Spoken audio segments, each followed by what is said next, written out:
오늘 은혜 받으실 하나님 말씀은 마가복음 1장 2장 1절부터 12절 말씀으로 중풍병자와 네 사람, 중풍병자와 네 사람이라는 제목으로 하나님의 말씀을 전하겠습니다. 오늘 중풍병자 한 분이 나옵니다. 중풍병자를 하면 이렇게 이제 뇌졸중이라고 하죠. 그러면서 한쪽 손과 발을 이제 자연스럽게 사용하지 못합니다. 장애가 옵니다. 그리고 또 어떤 분은 언어에 또 장애가 오기도 해요.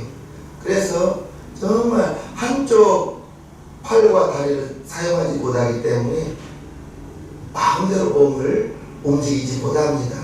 가고 싶은데 가지 못하고 이제 말도 어눌해집니다. 우리는 건강하니까 참 좋아요. 한 중풍병자가 나와요. 그때도 지금은 어떻게 재활 치료를 잘 하지만 그러나 그때 무슨 병원이 있었겠어요? 그냥 대책이 없습니다. 정말 그 사람 개인적으로도 불쌍하고 정말 주위에서도 그 사람으로 인하여 많은 고통을 당하였을 거예요.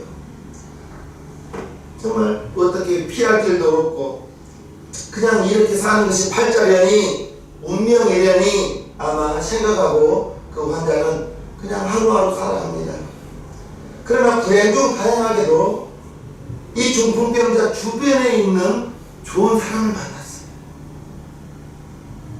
이 주변에 있는 본문에 네 사람이 나오는데 많은 목사님들은 네 친구라고 해요. 중풍병자의 네 사람의 친구. 그런데 친구인지 가족인지 이건 정확하게 나와 있지 않고 그냥 네 사람으로 나와 있어요. 그래서 저는 그냥 네 사람이라고 말합니다. 이 중풍병자 본인은 운명이려니 그냥 팔자려니 하며 살아가는데 이 주변에 좋은 사람이 네 사람이 예수님의 소문을 들은 거예요. 마가복음 1장에 보면 예수님께서 가버나움 2장도 시작하면서 가버나움 동네가 나오는데 가버나움에 베드로와 안드레가 형제라고 했어요. 베드로의 집에 들어가서 베드로 장모님을 열병을 고치는 장면이 나오죠. 이 네 사람의 친구들이 네 사람이 예수님에 대한 소문, 그 나사렛에서 예수님이라는 사람이 나왔는데 그분이 옷자락만 잡아도 병이 낫는다. 그분이 명하기만 하면 귀신이 떠나간다. 모든 병이 낫는다더라. 이 소문을 들었어요. 누가요? 중풍병자의 네 사람이, 중풍병자 주변에 있는 네 사람이 그 소문을 듣고 이제 예수님께 데려가기로 했어요. 그런데 이 중풍병자는 완전히 걷지 못하는 침상에 누워있는 사람이에요. 오늘 보면 3절을 한번 보겠어요. 사람들이 한 중풍병자를 네 사람에게 메워가지고 예수께로 왔어요. 상에다가 이제 들고 와야 되는, 부축할 수 없는.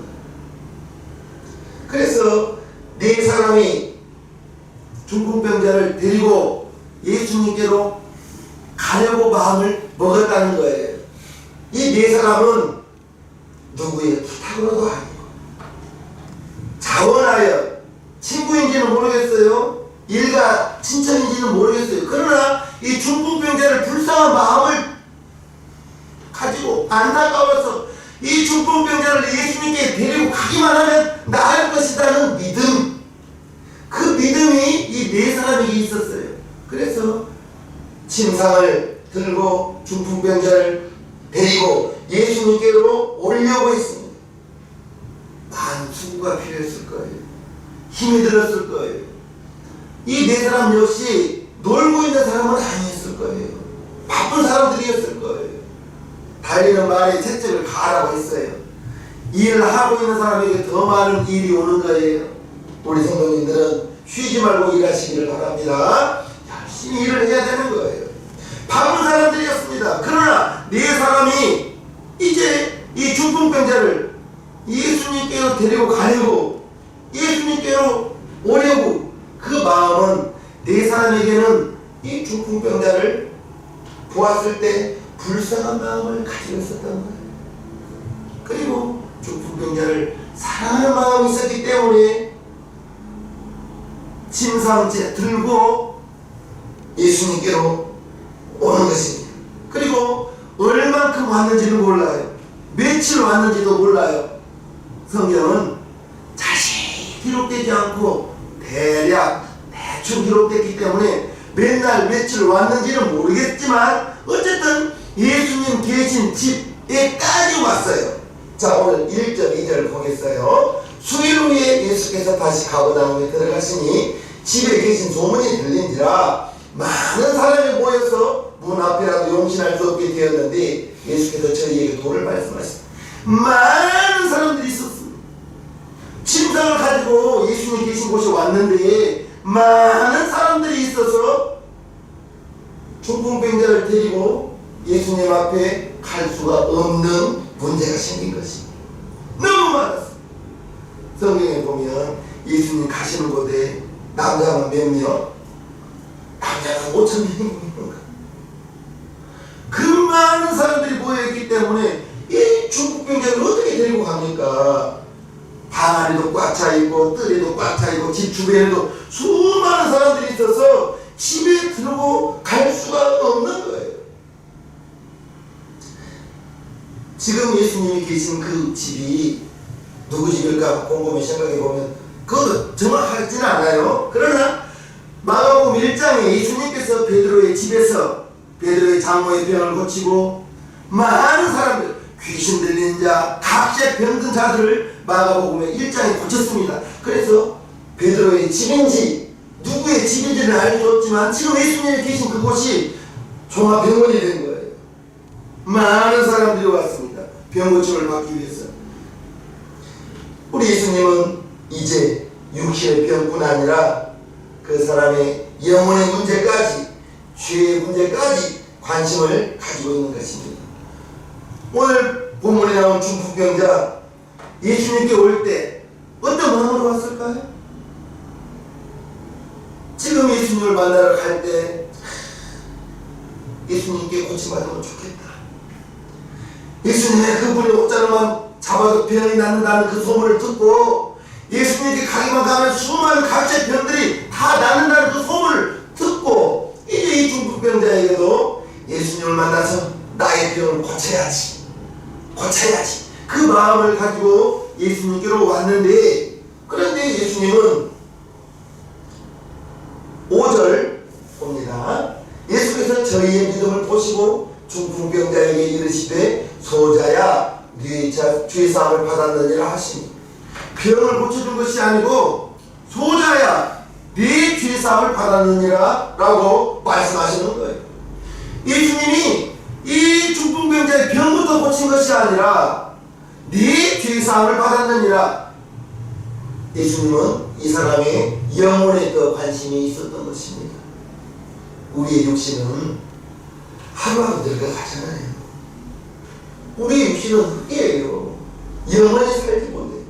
그러나 사람들은 자기의 죽음을 생각지 않고 자기에는 죽음이 없는 줄 알아요. 아닙니다. 우리는 언젠가는, 우리는 영원히 살 수 없어요. 우리의 수명이 70이고 강자는 80이라고 했어요. 표창원에 나가보니까 정말 80세에 잡수어도 얼마나 정정한지 몰라요. 요즘 사람들이 60살은 청년이에요. 정말 어찌됐든 우리의 육신은 때가 있단 말입니다. 우리의 육신은 껍질이에요. 껍질, 흙이에요. 그러나 우리의 영혼은 날랭입니다. 정말 중요한 것은 우리의 육신보다 속사람인 것입니다. 우리 예수님이 이 중풍병자에게 병부터 고쳐줄 것이 아니라 소자야 네 죄사함을 받았느니라 영혼에 관심이 있었던 것입니다. 예수님은 이 중풍병자의 육체보다는 영혼에 관심을 가지고 영적인 문제, 죄의 문제를 먼저 해결해 주신 거예요. 그런데 서기관들이 구경 왔다가 이제 예수님의 말씀을 들으니 죄사함을 받았느니라 이런 말을 하는 거예요. 그래서 저가 누구이길래 감히 주의 사함을 받았다고 선언하는가? 6절 7절에 어떤 서기관들이 거기 앉아서 마음에 의논하기를 이 사람이 어찌 이렇게 말하는가? 참남하도다. 오직 하나님 한 분 외에는 누가 능히 죄를 사하겠느냐? 서기관이 지금 이 자리에 왜 왔어요?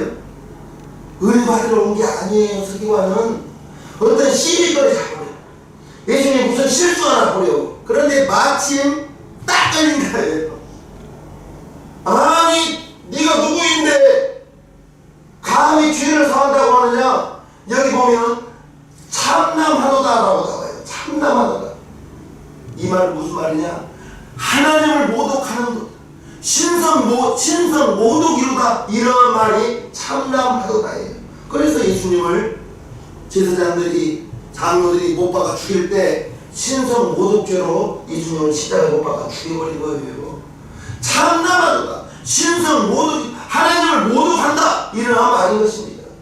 이 중풍병자가 예수님께 왔는데 예수님은 이 사람의 병부터 고쳐준 것이 아니라 이 중풍병자의 영혼, 죄 사함을 먼저 선포했습니다. 그런데 서기관들이 그 자리에 왔다가 은혜 받으러 온 게 아니라니까요. 서기관들은. 우리는, 저와 여러분들은 예배에 자주 올 때에는 하나님께 은혜 받으러 온 것입니다. 하나님께 내 사정, 여러분들의 사정을 알면서 하나님, 오늘도 하나님께 은혜 받으러 왔습니다. 나는 하나님 아니면 아무것도 할 수 없습니다. 하나님만이 나의 전부입니다. 라는 마음으로 하나님께 은혜 받으러 와야지, 이 서기관처럼 무슨 잘못하는 거 보자 하면서, 우리 성도님 중에 그런 분 한 번도 없지만 저와 여러분들은 하나님의 은혜를 사모하며 이 자리에 나온 줄로 믿습니다.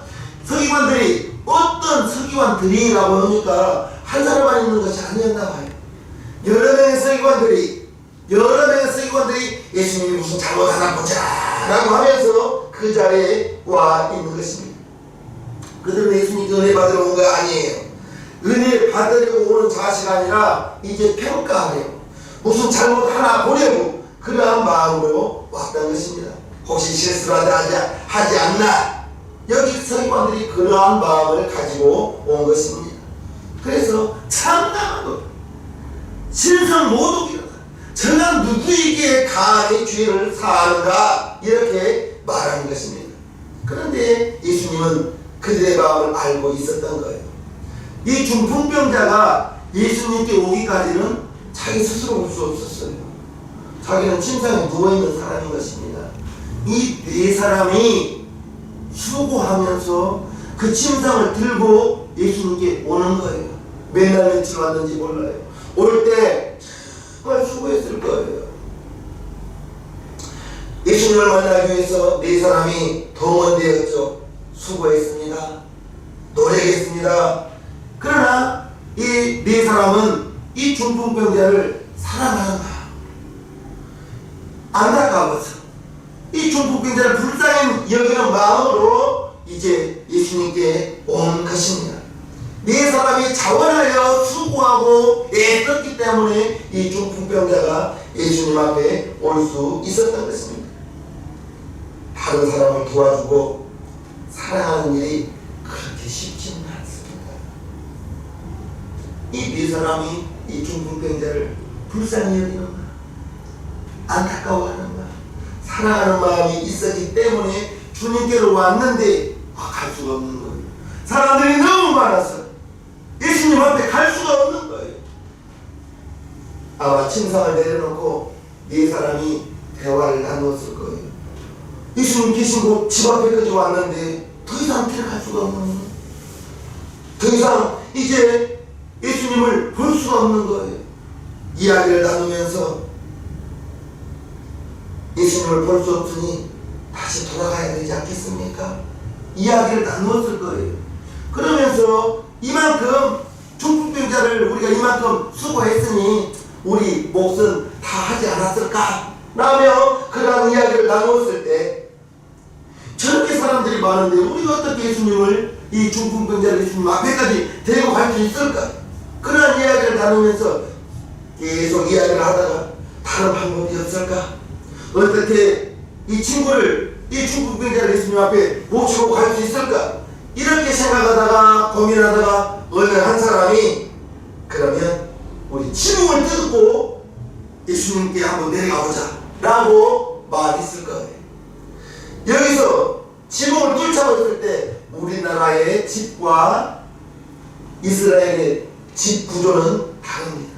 우리나라는 기와가 되어 있고 기와 밑에 흙으로 되어 있고 지금은 철근 콘크리트 슬라브 집이지만 전에 우리나라 조선시대만 해도 기와 밑에 흙이 있고 우리나라의 집 구조와는 다릅니다.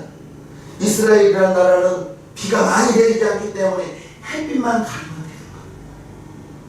그래서 우리 집 구조와는 달리 그들은 지붕을 뜯어내기가 쉽더라는 거예요.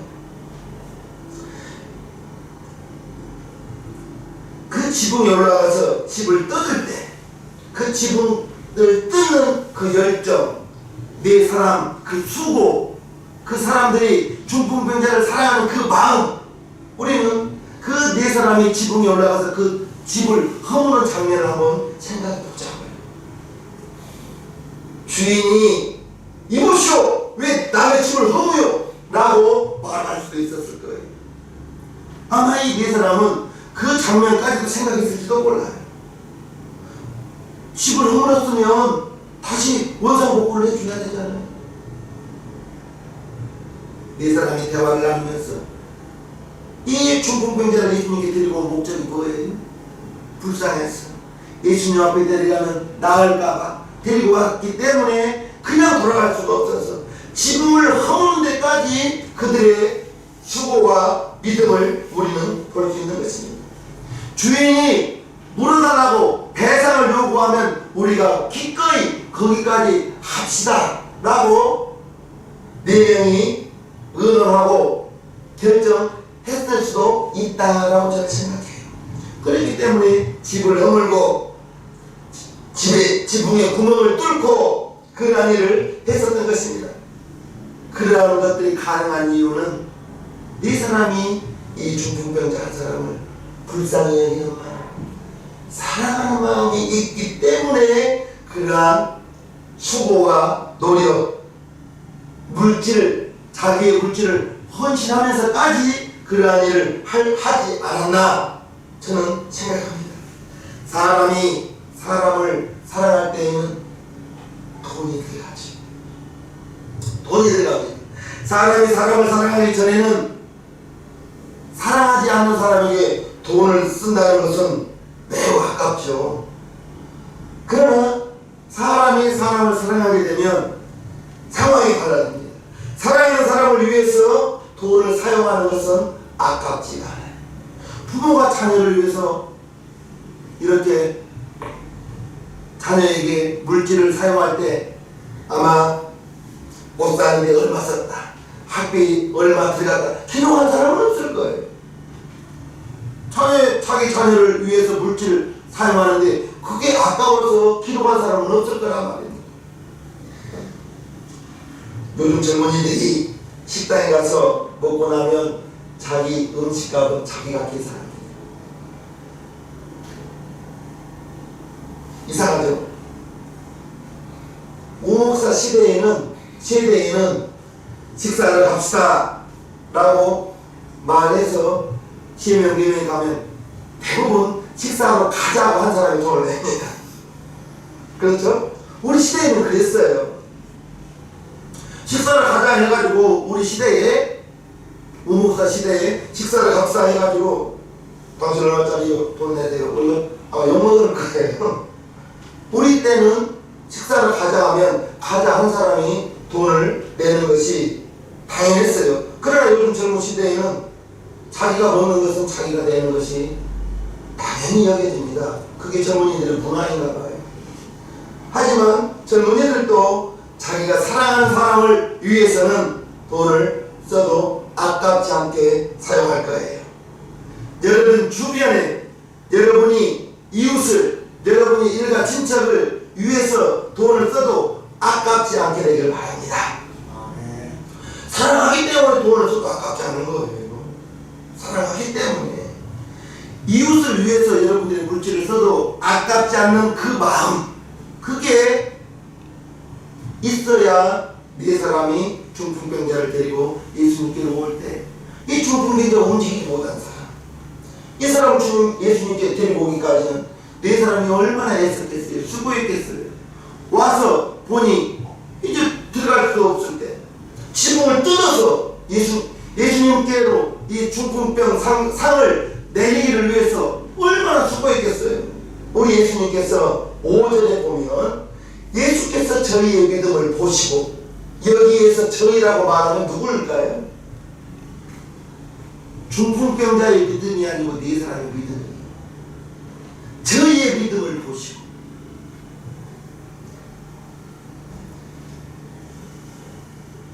우리가 예수님께서 저희의 믿음을 보시고 믿음을 보셨어요. 믿음. 그런데 믿음은 이러한 물체가 아니잖아요. 물체는 보이는데 믿음은 추상적인 거예요. 개념적인 거예요.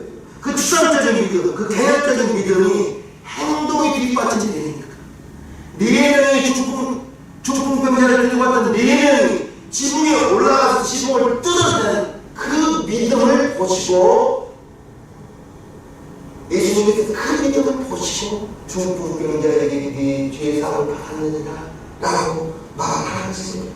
그러므로 이제 행동할 때 믿음이 보이는 거예요. 믿음이라는 것은 보이지 않는 것인데 행동할 때 네 명이 지붕에 올라가서 지붕을 뜯어버렸어요. 왜요? 데리고 왔던 그 중풍병자를 예수님 앞에 내려놓기 위해서. 믿음이라는 것은 보이지 않는데 행동할 때 보이는 거예요. 행동할 때. 그래서 행동할 때 보이는 믿음을 우리는 저분은 믿음이 있다, 또는 저분은 믿음이 있다, 저분은 믿음이 이제 장사한 믿음이다 라고 말하는 것은 믿음은 보이지 않는데 그 사람이 행동할 때 믿음은 보이는 것입니다. 그러므로 우리는 믿음이 있다 라고 하면 행함이 있어야 된다. 내가 아무리 믿음이 있다 하면서 주일성수하지 못하다면 주일성수 할 수 없는 야고보서 2장 16절에 영혼 없는 몸이 죽은 것 같이 행함이 없는 믿음은 죽은 것이야. 행함이 없는 믿음은 죽은 것이야. 이제 우리가 살아난다고 말하는 거 말로만 살아나는 것이 아니라 행함. 중풍병자를 네 명이 살아냈는데 어떠한 행함으로 중풍병자를 데리고 산을 들고 예수님께로 온 거예요. 그게 네 사람의 행함의 믿음인 거예요. 살아난다고 말을 할 수 있지만 살아난다고 말하면 행함으로 이 네 사람은 집을 허물었고 주인이 배상을 요구할 때에는 그 배상할 물질을 쓸 수 있을 때까지 있는 데까지 이 사람들의 행함의 믿음이 보이 들어간 것입니다. 내가 당신을 사랑한다고 말할 때, 내가 당신을 사랑한다고 말할 때 내가 가진 물질을 사용해도 아깝지 않고 내가 가지고 있는 시간을 사용해도 아깝지 않는, 그러면 그거는 사랑한다는 것이 진실입니다. 그러나 말로 사랑한다고 해놓고 어떤 물질이 들어가는 데 인색하거나 시간을 그 사람을 위해서 시간을 사용해야 되는데 인색하다면 그분의 사랑은 말로만 하는 사랑이겠죠. 본 말씀을 통해서 주님께서는 중풍병자에게 두 가지 은혜를 베풀었어요. 먼저는 죄의 사함의 문제, 네 죄의 사함을 받았느니라 라고 말했습니다. 이것은 중풍병자 본인이나 네 사람의 원하는 것은 아니었어요. 중풍병자와 네 사람은 이 중풍병이 낫기를 원했는데 예수님은 구하지 않는 것도 주시네요. 병 낫기를 왔는데 먼저 죄사함에 영혼의 문제를 해결해 주신 거예요. 자기 중풍병자는 중풍병에서 해방되어서 자기 몸이 나아서 걸어가는 것, 자기 몸이 회복되는 것, 이것을 기대했을 거예요. 그런데 우리 예수님은 중풍병자가 구하지 않는 것, 네 사람이 구하지 않는 것, 예수님이 더 중요하게 여기는 육체보다 영혼이 더 중요하기 때문에 네 죄사함을 받았느니라, 영혼의 문제를 먼저 해결해 주신 것입니다. 영적인 필요를 채워주시고 이제 11절 이렇게 말씀하십니다. 내가 네게 이르노니 일어나 네 상을 가지고 집으로 가라. 영혼의 문제를 해결해 주신 다음에 육체, 내가 네게 말하노니 일어나 네 상을 가지고 집으로 가라. 이제 누워있는 네 상을 가지고 일어나라 라고 우리 예수님이 말씀해 주신 것입니다. 네가 이제 걷게 되었으니, 걸을 수 있으니 내가 환자 때 누워있던 그 상을 가지고 집으로 가라, 이렇게 말씀하시는 것입니다. 놀라운 일이죠. 우리 주님은 이제 하나님의 은혜를 저와 여러분들을 통해서 많은 사람에게 나누어 주기를 원하십니다. 우리가 하나님의 사랑을 받아서 구원받았죠. 하나님의 자녀가 되었죠. 그런데 나만, 우리만, 여러분만 하나님의 자녀로 살기를 원하지를 않아요. 나도, 여러분도 예수님의 사랑을 받았으니, 그 은혜를 받아서 우리는 하나님의 자녀가 되었고 구원을 받았으니, 이 사실을 몰라서 죽어가는 세상의 사람들에게 우리가 말해야 되는 거예요. 알려줘야 되는 거예요.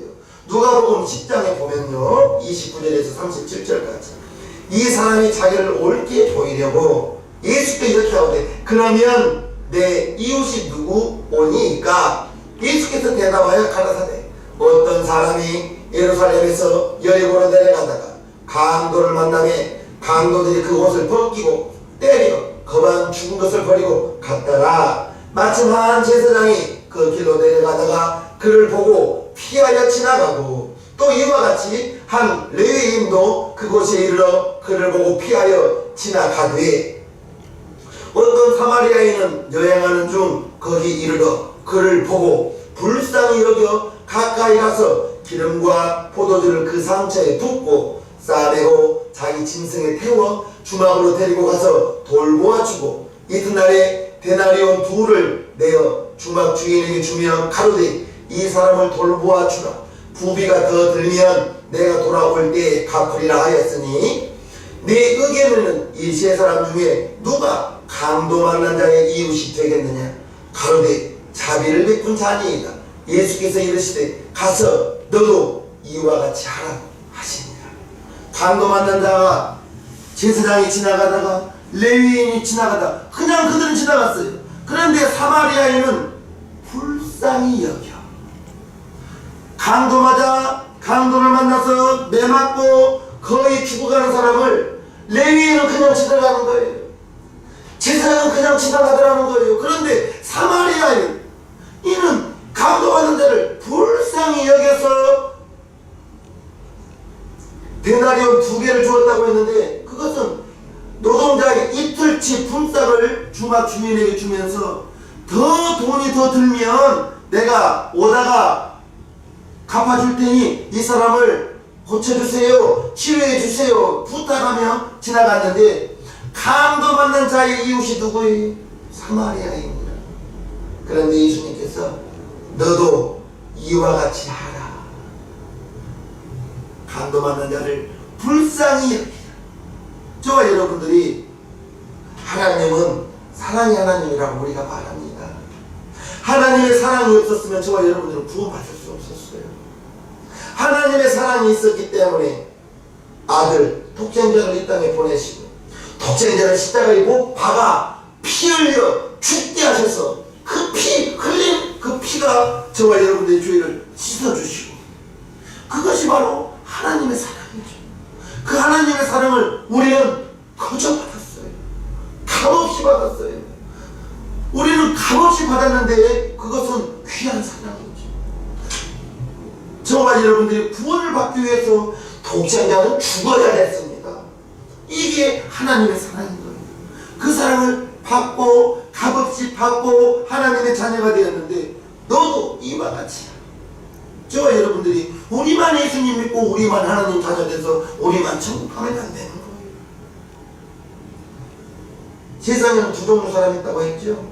하나님을 낳는 하나님의 자녀, 불신자 마귀의 지배받고 있는 사람. 딱 두 사람이에요. 두 종류예요. 예수 믿는 사람은 우리는 한 형제요. 예수님 잘 믿고 우리 천국에서 만납시다. 그리고 불신자를 보면 저 영혼 구원해야 될 텐데, 불신자를 보면 불쌍한 마음을 가지세요.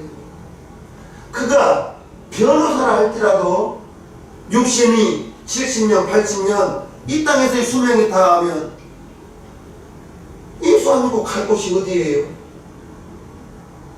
그러나 그는 그런 사실을 모르고 살아가는 것이 불쌍한 거예요. 집 없는 것이 불쌍한 것이 아니라 자기가 죽어서 어디 갈 줄을 또 모르면서 하루하루 살아가는 그 사람이 불쌍한 거예요. 그런 사람을 보면 저와 여러분들은 너희도 이와 같이 하라. 강도받는 자의 이유, 사마리아인은 그 강도받는 자가 불쌍하여 자기의 여행 경비를 드리면서 치료해달라. 돈이 더 들면 내가 오다가 다시 갚아주겠다고 라고 말했던 것입니다. 오늘 본문에 중풍병자가 나왔어요. 네 사람이 나왔어요. 이 네 사람은 중풍병자를 불쌍히 여기는 그 마음이 있었던 거예요. 그 마음이 있었기 때문에 이 친구를 우리 예수님께 우리가 데리고 갑시다. 데리고 와서 예수님께 가르쳤을 때 지붕을 뜯는 그런 수고와 헌신까지, 집주인이 집 배상을 하라고 하면 우리가 해줍시다. 그 각오까지 하면서 지붕을 뜯어서 중풍병자의 상을 달아내렸다는 것입니다. 그럴 때 예수님께서 그들의 믿음을 보시고 소자야 네 죄의 사함을 받았나이다. 먼저 그 사람의 영혼을 치료해 주신 다음에 일어나 상을 들고 내 집으로 가라. 저와 여러분들이 우리가 예수님을 믿었어요. 하나님의 자녀가 되었어요. 문제는 저와 여러분들이 예수님 믿고 하나님 자녀가 되었는데 우리 주변에 있는 사람들이 문제다 말입니다. 걱정돼야 되는 거예요. 주님을 만난 중풍병자가 육신의 치료뿐 아니라 죄사함의 은혜까지 받게 되었다는 것입니다.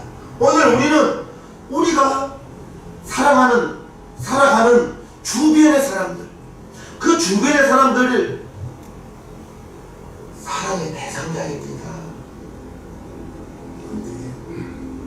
믿고 안 믿고 니자 아닙니다.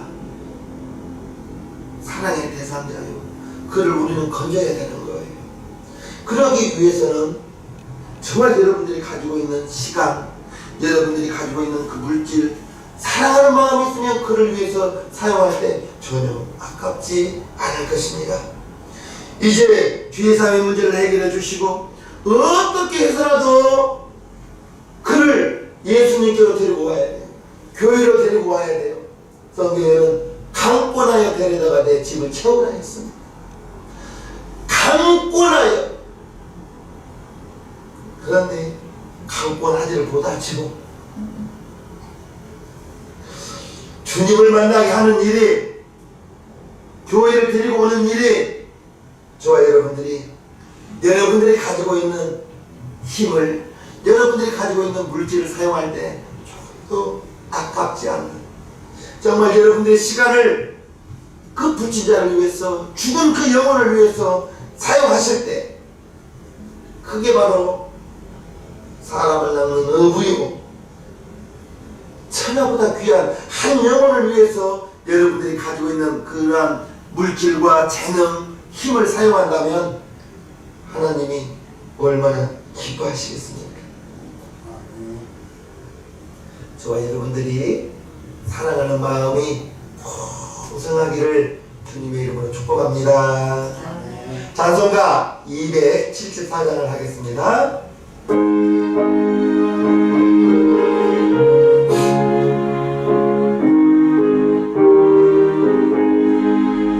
주 예수 넓은 사랑 그 크신 은혜를 나에게 전파하는 함께